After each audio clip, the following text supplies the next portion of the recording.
Imagine a moment, just a single moment, when you sit down at the dinner table, surrounded by familiar faces, those you trust most, those who share your dreams and defend your ideals. You take the first bite of rice, the familiar taste of home spreading across your tongue, but then an unsettling sensation stirs like a smoldering fire igniting in your throat. The blood in your veins seems to freeze, a crushing pressure grips your chest, your breaths grow labored, and the world before you blurs like a painting smeared into oblivion. It's not just poison seeping into your body. It's the sharp blade of betrayal slicing through the trust you once held dear. That's exactly what President Ibrahim Traoré, the leader of Burkina Faso, experienced one seemingly peaceful evening at the presidential palace in Ouagadougou. That night, the dining room of the presidential palace glowed with soft golden light, its walls adorned with traditional Burkinabe patterns. Traoré, a young man burning with ambition for an independent nation, sat among his closest advisors. They discussed projects to bring clean water to the north, promises to deliver prosperity to the people, but a single bite of rice, a sip of water, turned that warm scene into a nightmare. As Traoré collapsed, his eyes flashed with shock and pain, as if he were not only battling the poison, but also grappling with a piercing question: who among these people betrayed me? In the gentle golden light of the presidential palace's dining room in Ouagadougou, Ibrahim Traoré sat among the men he trusted most, those who shared his vision of a Burkina Faso free from the shadow of foreign powers. The table was set with traditional dishes, fragrant white rice, golden fried chicken, and fresh vegetables from the palace's own farm. To Traoré, the flavors of home were more than just food. They were a reminder of why he fought: for villages without clean water, for children growing up in poverty, for a nation too long shackled by the chains of history. But that evening, the first bite of rice he took didn't carry the sweetness of hope. It bore the bitterness of betrayal. The sensation came like a smoldering flame, flaring from his throat and spreading to his chest. Traoré froze, his fork suspended in midair. An invisible force clamped around his heart as if someone were squeezing the life from each beat. His vision blurred, the world dissolving into a smudged painting, and an alarm rang in his mind. Poison! He tried to speak, to call out a name, but his voice faltered, fading into the stifling air. The Clean Water Project, he mumbled, but his words were cut off as he slumped onto the table, his glass of water shattering, his fragments glinting like the broken shards of trust. The dining room, moments ago filled with laughter and conversation, plunged into chaos. Interior Minister Kabore leapt to his feet, his chair crashing behind him. The president's been poisoned!" he shouted, his voice cracking with horror. Economy Minister Kalibalai stood frozen, eyes wide, as if unable to process the scene. Security Chief Wedrogo, with a warrior's instincts, rushed to Traoré's side, checking his pulse. "Call the doctor now," he barked, his tone icy but trembling with fear. Guards stormed in, rifles at the ready, sealing every door. The presidential palace, a symbol of supreme authority, now felt like a fortress under siege, not by external enemies, but by the specter of betrayal from within. In those first frantic moments, suspicion spread like toxic smoke, seeping into every glance, every gesture. Kabore eyed Koulibaly, his brows furrowed as if to ask, "Was it you?" Ouedraogo scanned the guards, men who had sworn loyalty to the president, but now each could be a viper in disguise. Chef Bamana, who had served 3 presidents, cowered in a corner, hands trembling, muttering, "I didn't do anything, I swear." But his words dissolved in the heavy air where no one dared trust another. Who had slipped the poison into the food? Who had checked the plate of rice before it reached Traoré? And the most agonizing question, why? As Traoré was rushed to the Central Military Hospital, wires and machines clinging to his body like threads of fate, news of the poisoning swept beyond the palace like a wildfire. Ouagadougou, a bustling yet tranquil capital, fell into a chilling silence. Crowds gathered at the hospital gates, mothers clutching their children, men clenching their fists, and prayers rising like an unyielding anthem. "Let him live," an old woman whispered, tears streaking her weathered cheeks. "He's our hope." On social media, the hashtag Pray for Traoré spread like lightning, from remote Burkinabe villages to distant cities in Europe and America. But alongside the prayers came angry murmurs. "This is a Western plot," a man shouted in the crowd. "They don't want us free," another countered. "No, it's traitors among us, snakes in the palace." The chaos wasn't confined to the streets. In the hospital's sterile corridors where Traoré fought for his life, Burkina Faso's top officials gathered, but the air between them was as cold as a winter's day. Prime Minister Dio, his face stern, tried to keep his voice steady. "We must unite. The president needs us." but his eyes betrayed suspicion as they darted toward Kabor and Wedrogue. Kabor, ever proud of his loyalty, felt his colleagues' gazes like daggers. "Who was in the dining room tonight?" he asked, his voice low but sharp. Wedrogue answered, avoiding Kabor's eyes. "All of us, and others." The response, far from clarifying, only thickened the fog of distrust. Burkina Faso, a small but resilient nation, scarred by the wounds of colonialism, now faced a new trial. The poisoning of Traoré wasn't just an attack on a man. It was a blow to the soul of a people striving to define themselves. Traoré, with his bold policies defining Western powers, had become a symbol of hope, but also a thorn in the side of those who sought to keep Burkina Faso in chains. The poison in his body was more than a chemical. It was a metaphor for the forces aiming to strangle the nation's dream of independence. Yet, even in the darkest moment, as Traoré lay motionless on a hospital bed, the indomitable spirit of Burkina Faso's people burned bright. They stood at the hospital gates hand in hand, singing ancestral songs, as if to tell the world that no poison could extinguish the flame of freedom. In the cold, sterile corridors of the Central Military Hospital, where the scent of antiseptic mingled with the heavy air of suspicion, three men faced each other, their gazes like sharp blades ready to cut through any lie. Prime Minister Dio, his face stern but his voice calm, struggled to contain a storm of emotions. Interior Minister Kabor, fiercely proud of his loyalty, clenched his fists as if to suppress the doubts rising within him. Security Chief Wedrogue, with the steely eyes of a warrior, scanned each man, searching for traces of a traitor.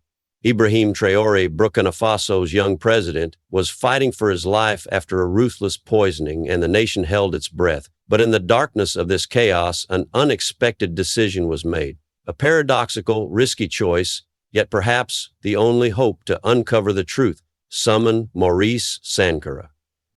Sankara, a name once revered in Burkina Faso's intelligence circles, was now a mere shadow of his former self. 3 years earlier, Traoré, with the fervor of a young leader, had sacked Sankara, accusing him of collaborating with France, a charge as heavy as a dagger through the heart of a man who had devoted his life to protecting his country. Sankara's honor was stripped away, his career shattered, and he was confined to a small house on the outskirts of Ouagadougou, living under the watchful eyes of former comrades. For Sankara, each day was an unhealed wound, each glance from a neighbor a reminder that he had been forsaken by his own nation. But that evening, as the radio in his modest home broadcast news of Troy's poisoning, a strange spark flickered in his eyes. Not joy, but a deep, compelling urge, as if destiny were calling his name once more. When the phone rang, the voice on the other end trembled but was clear. "Maurice, they'll contact you. Be ready." Sankara gave a bitter, skeptical chuckle. "Traoré hates me," he replied. "He called me a traitor." But his old colleague, one of the few who still believed in him, whispered, "That's exactly why they need you. If even Traoré's greatest enemy wants to save him, the truth can't be hidden." Those words were like a gust of wind stirring the ashes, rekindling a fire Sankara thought had long gone out. He stood, turned off the radio, and gazed at the night sky over Ouagadougou, where stars twinkled like unfulfilled promises. Perhaps, he thought, this wasn't just a chance to save Traoré, but a chance to save himself. The next morning, when 2 cars from the presidential convoy stopped outside Sankara's home, he wasn't surprised. He stepped out, his stride still carrying the poise of a man who had once led covert operations, though his eyes betrayed the weariness of years in exile. "Mr. Sankara," a young officer said, his tone respectful yet cautious. "Someone wants to meet you." Sankara nodded silently and climbed into the car. The road to the hospital felt like a journey back in time, through memories of a different Burkina Faso. A nation he once believed could withstand any storm, but now that nation was faltering, and he, the outcast, had become the one expected to find light in the darkness. At the hospital, Sankara faced Dio, Kabor, and Wedrogue in a small room thick with suspicion. "Thank you for coming," Dio said, extending a hand, but Sankara didn't take it. "Did I have a choice, Mr. Prime Minister?" he asked, his voice cold but sharp. 3 years ago, you called me a traitor. Now you need me to save the man who destroyed my life." Kabor stepped forward, his eyes a mix of sincerity and desperation. "The country needs you, Mr. Sankara. The president is dying, and we don't know who's behind this," Ouedraogo added, his voice low but weighty. "The enemy is inside the palace, and we need someone outside that circle." Sankara studied the three men, feeling the conflict within himself. Part of him wanted to turn away, to let Traoré face the fate he'd sown, a sweet revenge for years of torment, but a deeper part whispered that he couldn't abandon Burkina Faso. This nation, with its parched fields and waterless villages, was etched into his soul. The poisoning wasn't just an attack on Traoré. It was a dagger aimed at the dream of independence they both, despite their enmity, had once shared. "I'll do it," Sankara said, his voice calm but resolute. "Not for Traoré, but for my honor, and for Burkina Faso." When Sankara was led into the intensive care unit, where Traoré lay motionless, tethered to tubes and machines, a wave of emotion surged within him. The man before him, frail and vulnerable, had once been the storm that swept away his career. But as he looked at Traoré's pale face, Sankara didn't see an enemy but a symbol of a nation under threat. He stood silently, as if in dialogue with himself. "You were wrong to cast me aside, Traoré," he whispered, just loud enough for himself to hear. "But I won't let you die in the dark, not like this." He turned away, his eyes blazing with resolve, ready to step into the labyrinth of lies to find the one behind the poison. In a small room in the east wing of the presidential palace, now transformed into a makeshift investigation hub, Maurice Sankara sat amid stacks of documents and computer screens, his eyes sharp as a blade slicing through the fog of deception. The fluorescent lights cast shadows on his face, highlighting the lines etched by years of exile, but also reflecting a fire of determination that refused to be extinguished. The poisoning of President Ibrahim Traoré wasn't just a personal crime. It was a blow to the soul of Burkina Faso, a nation struggling to stand tall against the giants of the world. Sankara, once forsaken by his own country, now held the chance to expose the truth. But he knew every step in this maze could lead to a deadly trap. The investigation began like a chess game, each move requiring absolute precision. Sankara summoned Chef Bamana, a man with trembling hands and panicked eyes. "I didn't do anything, sir," Bamana repeated, his voice faltering like that of a wrongly accused man. "The food was prepared as always: rice, fried chicken, vegetables from the palace farm." Sankara listened, his gaze fixed on Bamana, searching for the slightest crack in his story. "Who brought the food to the president's table?" Sankara asked, his voice low but cutting. Bamana swallowed hard. "Suleiman," he replied, "the waiter who's worked here 8 years. A reliable man." But when Sankara ordered a search for Suleiman, the news hit like a knife. The waiter had vanished the night of the poisoning, leaving behind an empty house and a dead phone. Sankara wasn't surprised. "Too easy," he muttered, his eyes narrowing like a hunter spotting a trail. In the world of intelligence, a runaway was rarely the mastermind, but a pawn used and discarded. He ordered a search of Suleiman's home, and in a hidden compartment under the bedroom floor, the team found an envelope containing 10,000 euros, far more than a waiter's salary could account for. "Dirty money," Sankara said, his voice cold as steel. "But who gave it to him?" That question led to a new clue: the palace's security cameras, which recorded every moment in the days before the poisoning. In the security room, Sankara and 2 loyal former intelligence officers sat before large screens, replaying hours of footage. The blue glow of the monitors lit their faces as if they were diving into an ocean of secrets. "Stop," Sankara ordered suddenly, pointing at a clip from the previous Tuesday. On the screen, Suleiman stood in the palace's back garden, talking to another man. As the camera zoomed in, the man's face became clearer: Hamidou Savadogo, Traoré's foreign affairs advisor. Savadogo handed Suleiman a small envelope, his eyes darting nervously, like someone afraid of being caught. "We've got the middleman," Sankara said, his voice low but carrying the weight of a verdict. "But is Savadogo the mastermind?" Savadogo was summoned to an interrogation room, and as he entered, the confidence on his face was a fragile mask. "Mr. Sankara," Savadogo said, forcing a smile, "I was just helping Suleiman out. His mother was sick. It was a gift." Sankara locked eyes with him, unblinking. 10,000 euros, he said, his tone flat but piercing. "A generous gift for a foreign affairs advisor." Savadogo maintained his composure, but sweat began to bead on his forehead. "I can do what I want with my money," he replied, his voice starting to waver. Sankara slid a document across the table, his gaze never leaving Savadogo.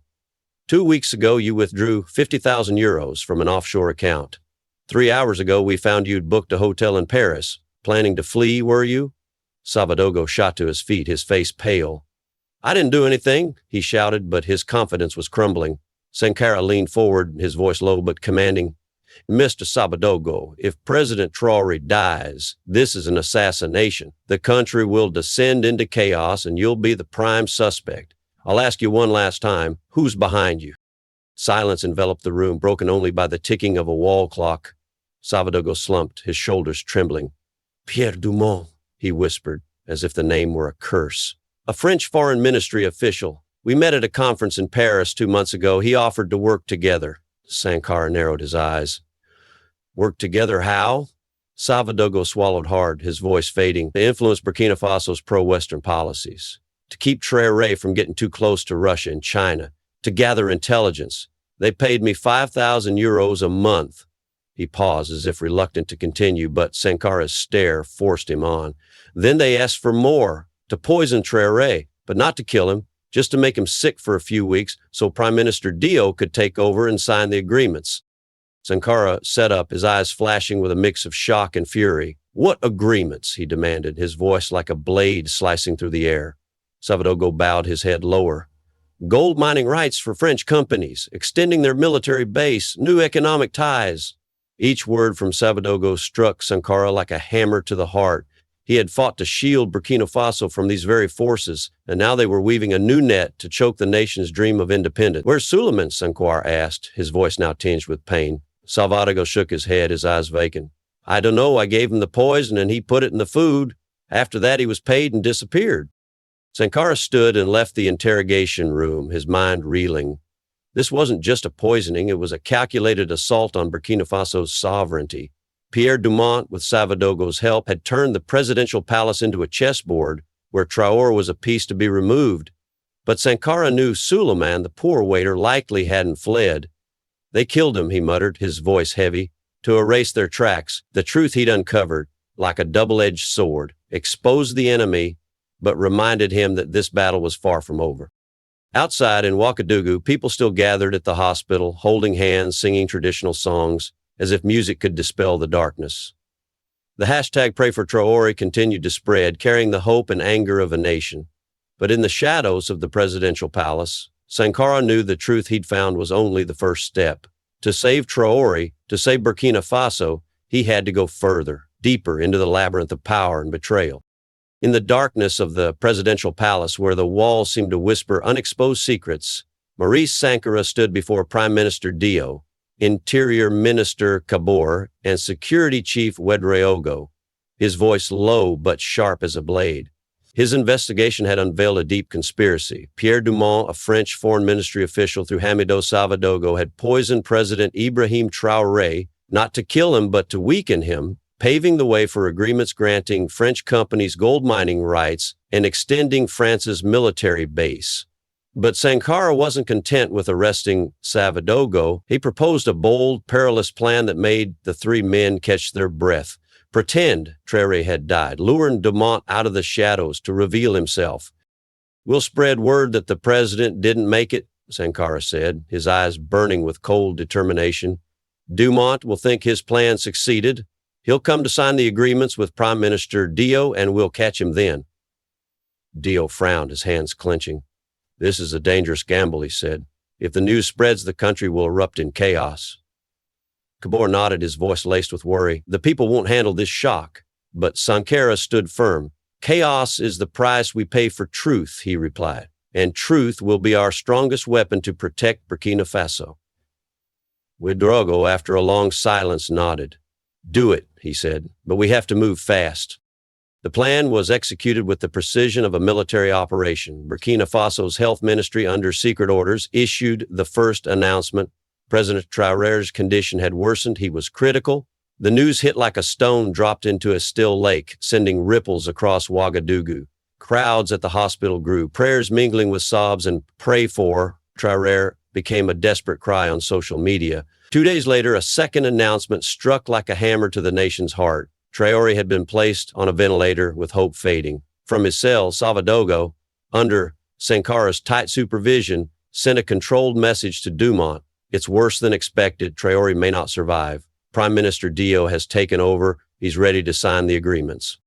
Then, on a fateful morning, international media outlets reported in unison President Ibrahim Traoré had died. The news swept through Burkina Faso like a storm, leaving a painful silence before cries and angry shouts erupted.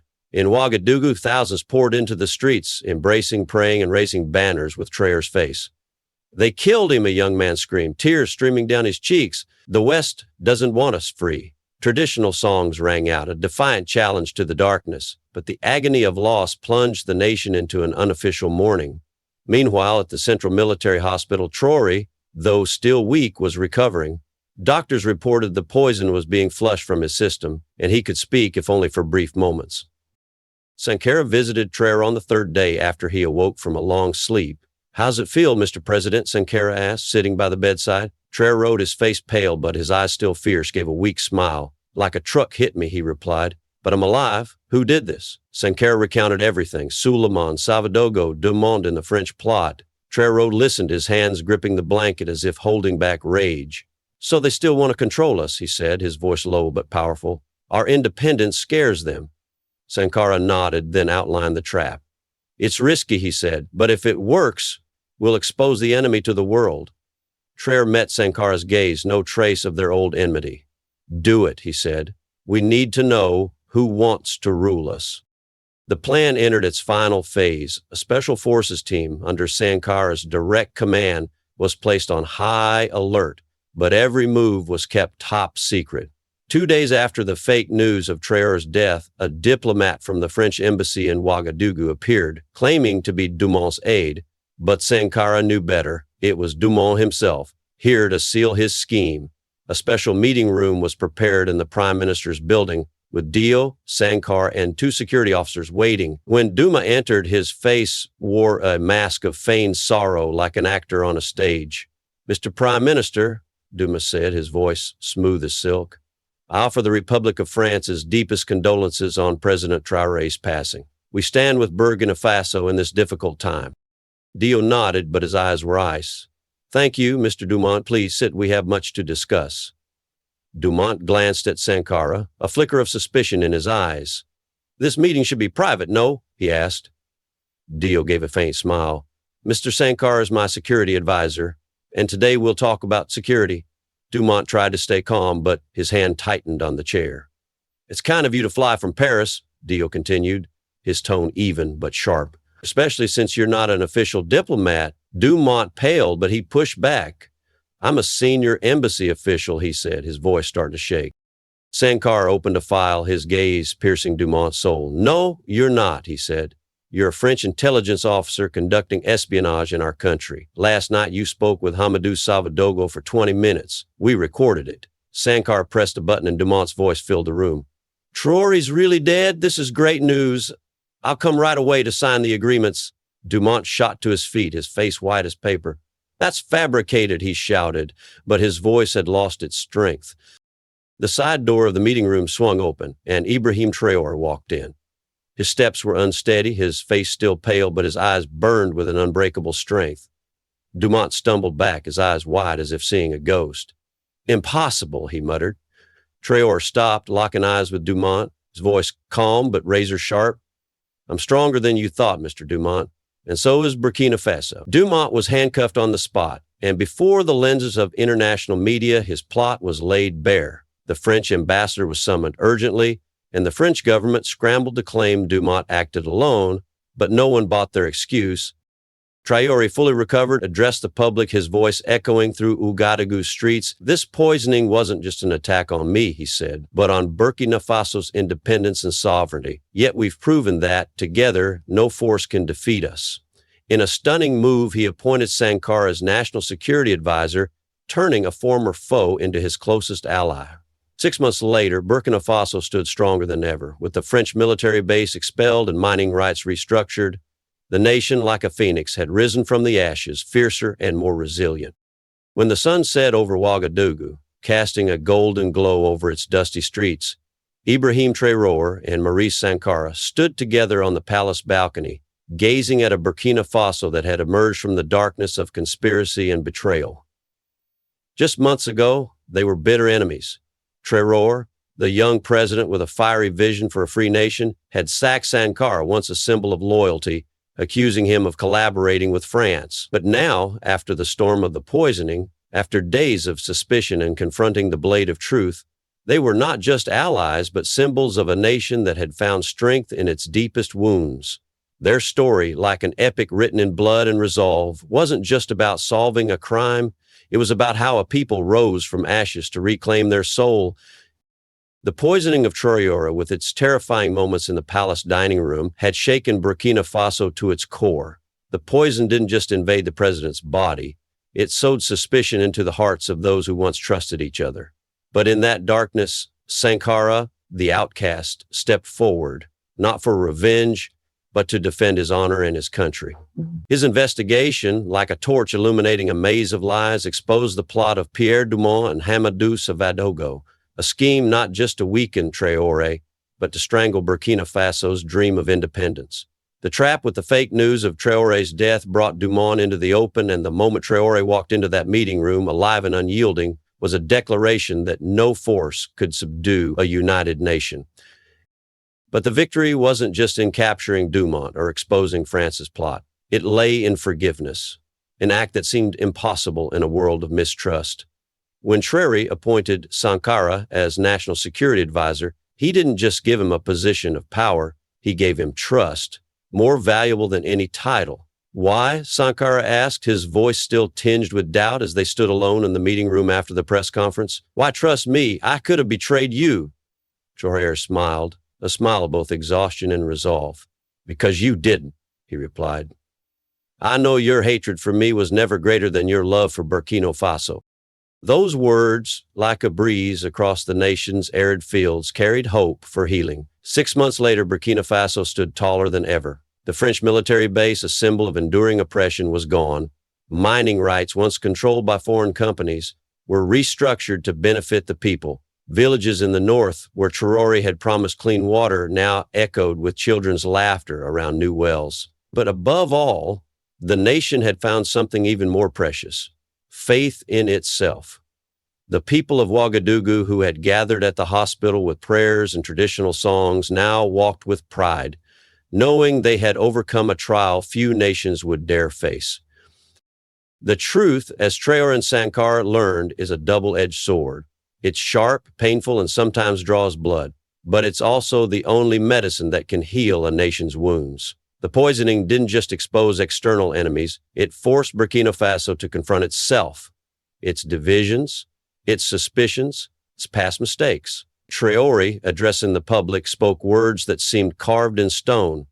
Independence isn't given, it's something we must fight for every day, every step, but if we recognize our enemies and value our friends, no force can defeat us. Those words weren't just a speech, they were a call, a reminder that the road ahead, though thorny, was worth fighting for. In the sunset's glow on the balcony, Traoré turned to Sankara, his voice low but warm. You know, Maurice, sometimes the greatest enemy becomes the best ally. Sankara nodded, his eyes distant, as if revisiting the days of house arrest, the long nights wrestling with the pain of betrayal. Because a true enemy at least is honest, he replied. Their motives are clear. Traoré gave a soft laugh. And now I see that sacking you 3 years ago was a mistake. You took a different path, but the destination was always the same, a free Burkina Faso. Sankara fell silent, but inside, an old wound seemed to begin healing. Maybe that poison was a medicine, he said, his voice pensive. Sometimes the difference between poison and cure is just the dose. The story of Traoré and Sankara isn't just about a poisoning or a foiled plot. It's about how a small nation, with its dry fields and waterless villages, stood up to the giants of the world. It's about how truth, though painful, can mend divisions and light the way forward. And above all, it's about loyalty, not just to a person, but to a greater dream, the dream of a free, independent, unyielding Burkina Faso. As the last rays of sunlight dipped below the horizon, Traoré and Sankara stood together, two men once divided by hatred, now united in a future where the light of truth would forever guide the way.